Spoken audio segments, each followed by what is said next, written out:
It's a figure eight, but you put your hand, go over, and then you see you will create this little loop and through the loop. Oh, that's all right. Am I doing that the same way you are? Okay, we're doing it. Hand Okay. over, around, from the back, Around this way. and through. That's it? That's it. You got it. Okay, that's... And when you put your fist over the tail, you just want the tail to show. Right? That's how much tail you want. And just enough room for a carabiner. Yeah, Right. So, an inch loop. and this just comes with practice. Like for example, if someone goes something like this, right? Like way too much, Right. and way too much here, and like it's not dressed at all, like nobody's gonna die.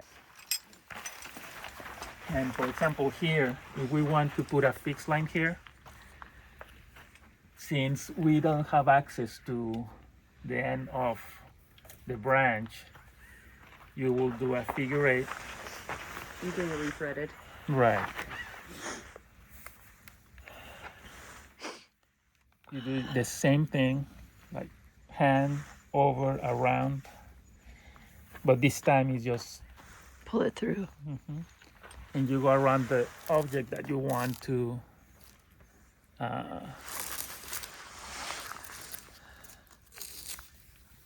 get your line, and you just start following.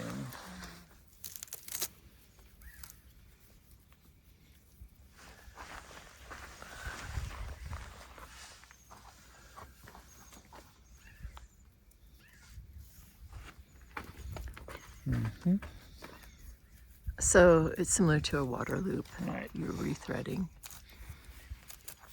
It's beautiful. Another common thing that you're gonna encounter in canyoneering is that you need to join ropes, right? Yeah. So you have a, let's say a 200-foot rappel, and you have 200-foot ropes. You need one for rappelling and one for retreating. So when you want to join two ropes,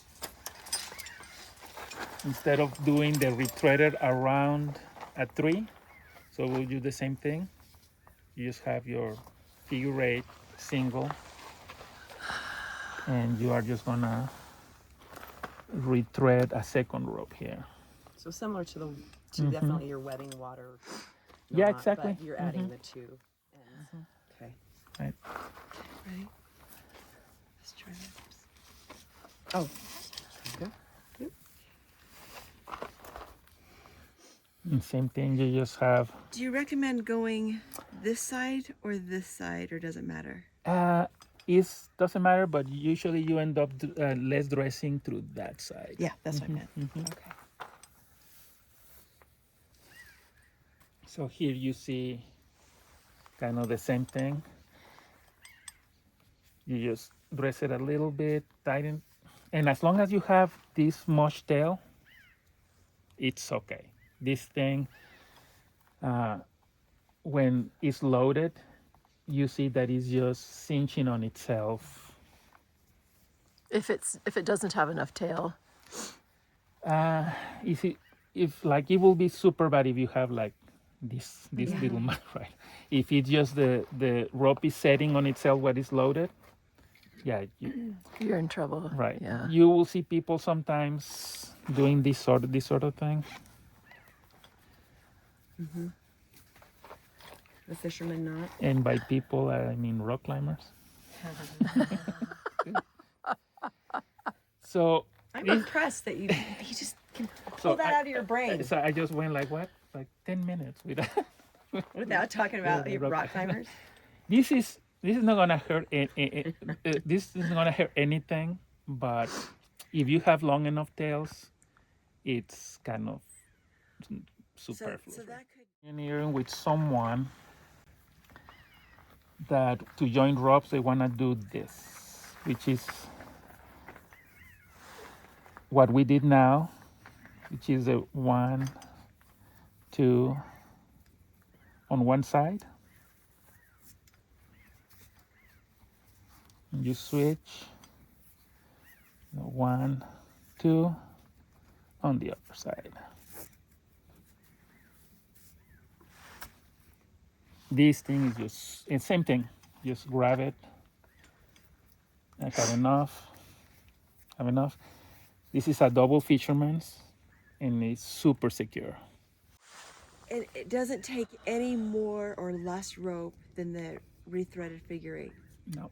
Yeah. Okay. So there's no. So it's important, especially for canyoneering, if you canyoneer with different people, just to recognize, even if it's not your preferred knot, at least to know what it is. So when someone else rigs something and you're gonna hang on it, that You'll you be grab it and take a look, say, I know what it is. So double Fisherman. Right, Yeah. and it's safe, it's secure.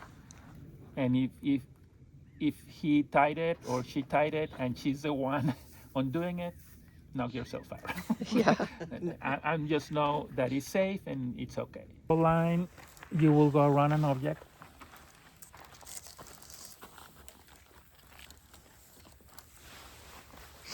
And you will do your endless. Here it helps to get acquainted with, when I tell you to do an underhand, is to do this, and an overhand is this. Right? Okay. So you do an underhand, and you put the rope through this loop behind and back through the loop. Did you go around something? Mm-hmm. Jen, you Yeah, want to come over here, around, hun, and see it? around, I'm gonna watch him from here. around behind this. Some instructors do a lot of emphasis on this. I think I'm at this point, I'm kind of not sure if it matters, but the difference between a bend and a knot, right? So if I grab these two ropes and join the ropes like this, let's say this is an overhand, and I load them, this is a knot. So I've heard this can fold. Yeah, this, but if I grab these same two ropes, do an overhand, and instead of doing what I did now, I just do this, Retracing the overhand. retracing it. Now it's 1 knot instead of 2. Now, technically speaking, It's a figure 8. this is a bend. A bend. Okay. Just the difference between a knot and a bend. See, when I load this, see how the whole thing is cinching on itself? And when I do the other thing, then the knot was just pulling apart, pulling away. And the integrity of one over the other, the besides the folding over that it will do, but So what happens with especially when we join ropes or material this way, see how sharp this angle is? yeah. And that's it's just really it's, sharp. and it's the knot is trying to pull away actually. So for what it's worth, just if you see in instruction manuals or in books that explain knots, like this is a bend, what they refer to is that the material is getting loaded in a different way. Okay. So bend versus A knot. Knot. Let's just connect some other rope to pull it down when we are done rappelling. They go, oh, okay. Let's just do this, which is just an overhand with long tails, and you will see there in books, posts, the infamous EDK, like the European death knot. Yeah, I was gonna say I know that as a European death knot. Right, right. And even here, when I'm doing it, look at this tail over here, how it's already getting sucked in. So is this okay? I guess you got 50-50. I've used it and I'm not dead. Right, right. So this is, for example, this is perfectly okay if all you're gonna do is pull the rope down. It's gonna be fine. Even if at some point someone wants to rappel on this,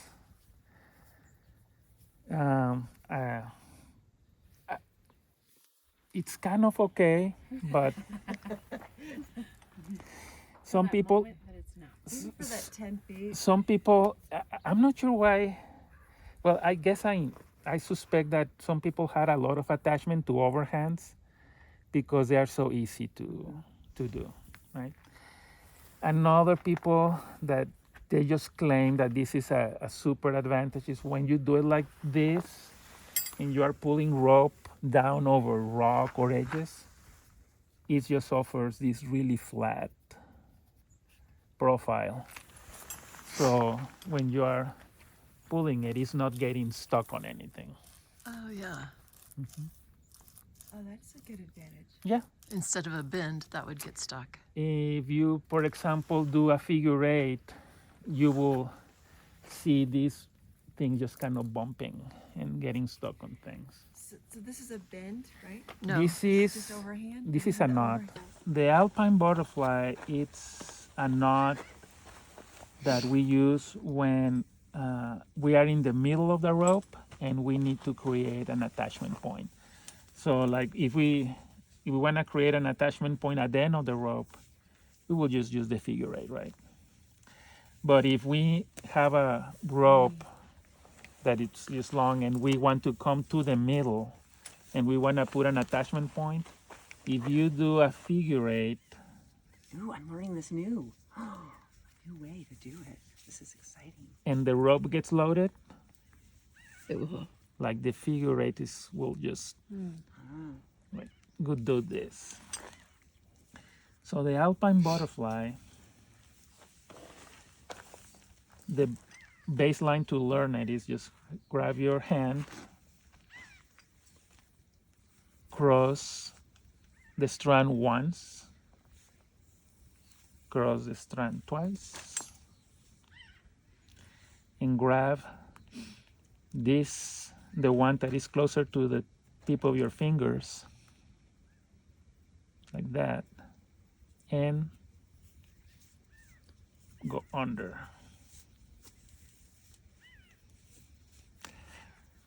Right? And once you pull the by, just grab the two ends.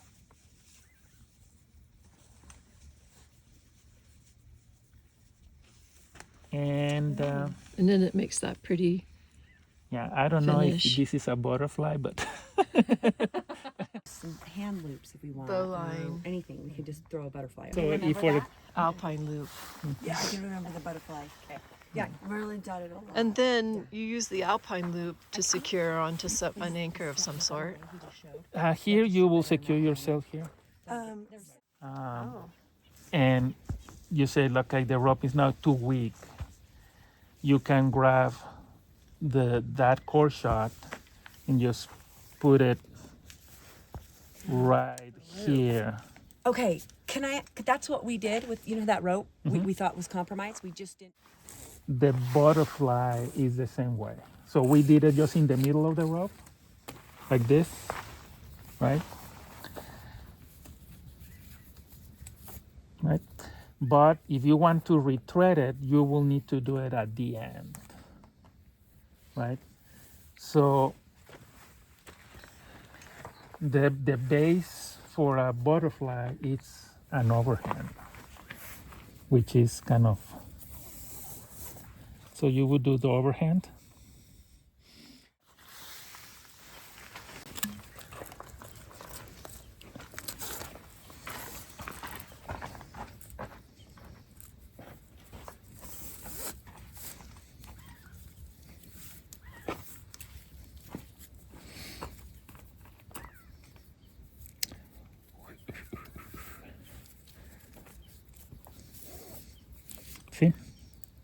Oh, check it out, you guys. That's magic. Well, you will need to secure it somehow. Either by maybe putting this thing here, right? So if you are doing this, you say, well, why not a bowline? It's faster and easy to undo. Overhand, it helps to, you put it in front of you and you visualize the belly and the cross side. So you start always on this side. Yeah. Then that's where the twist is. Right, and here, go like this.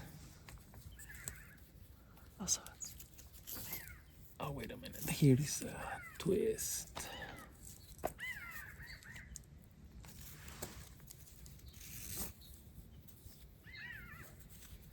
okay, it looks so simple.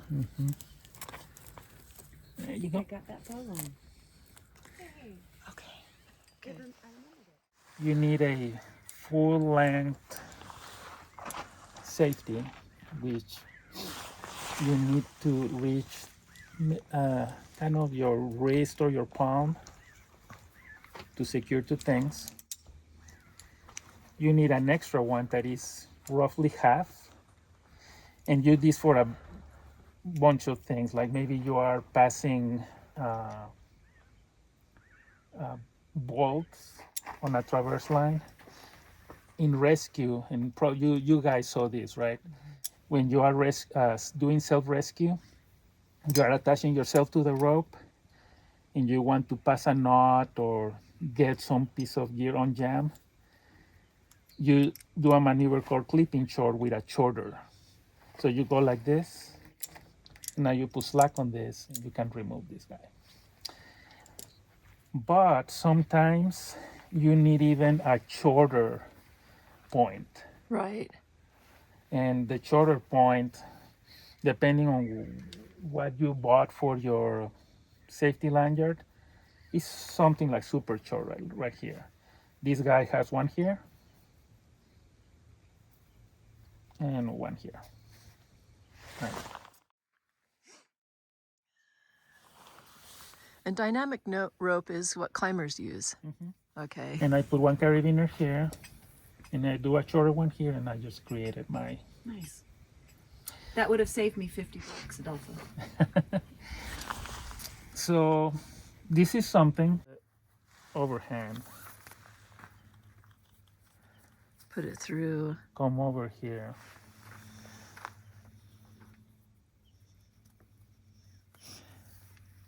And rethread it here and have a butterfly here. It's better stretch. It's better not that. That makes sense. It's giving you your loop. It's giving you a little loop here. Yep. And hitches is any knot that goes around something. Right. Bins, knots, and hitches. So the classic,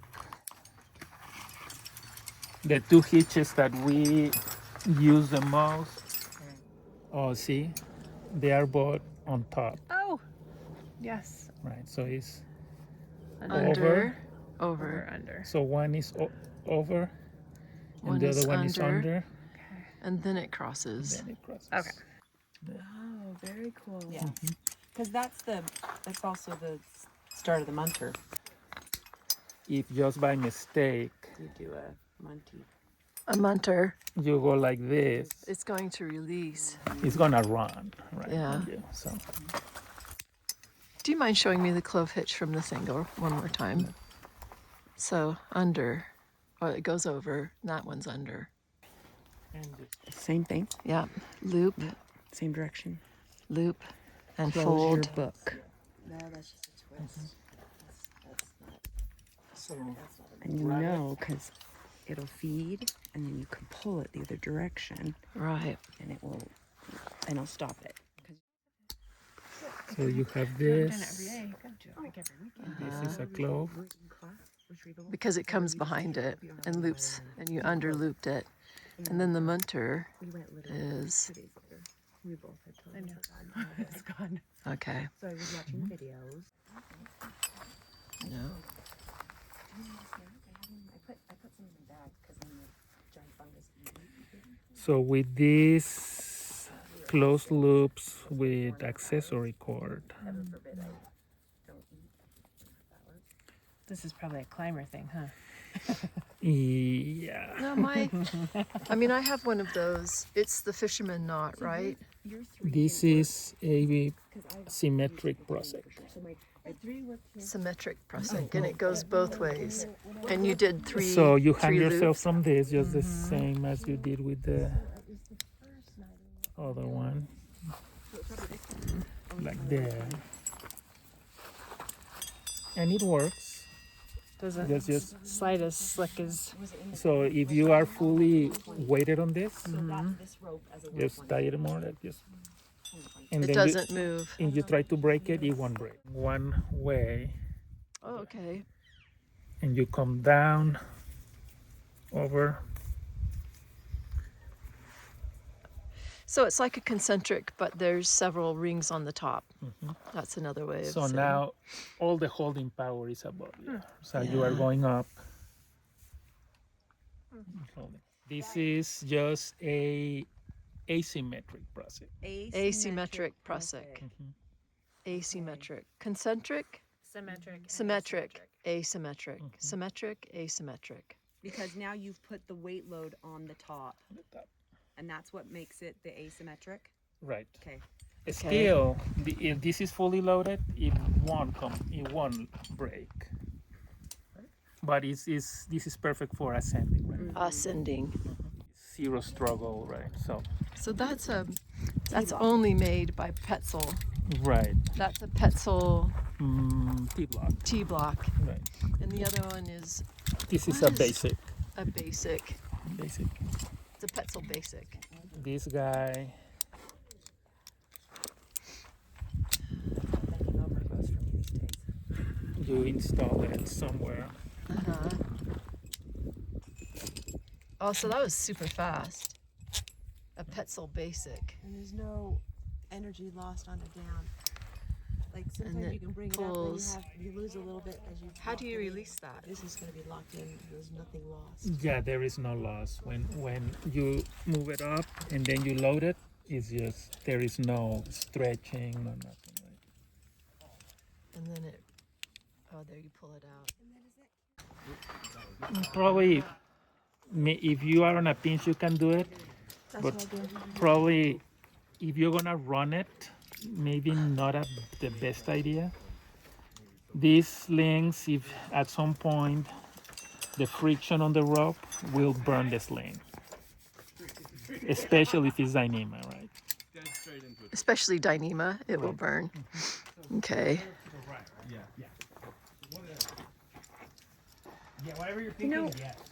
So you're showing us how to use it in case we have an Or how you emergency. will see some people using it, right? Okay. So that looks like the Klemheist. That is a clamp. It is a Klemheist. So what you see is kind of asymmetric. Yeah. All the loops are going up. The difference is that the last loop that you put here, you are running the rest of the material down, and this thing is crossing over. So it really holds this way, and it will crawl up this way. But at some point, this may get hot, and you could damage the. Some people, if they have a really long sling, this becomes handy because you can do 3 or 4 wraps, not to have any carabiner, and just use it as a foot loop.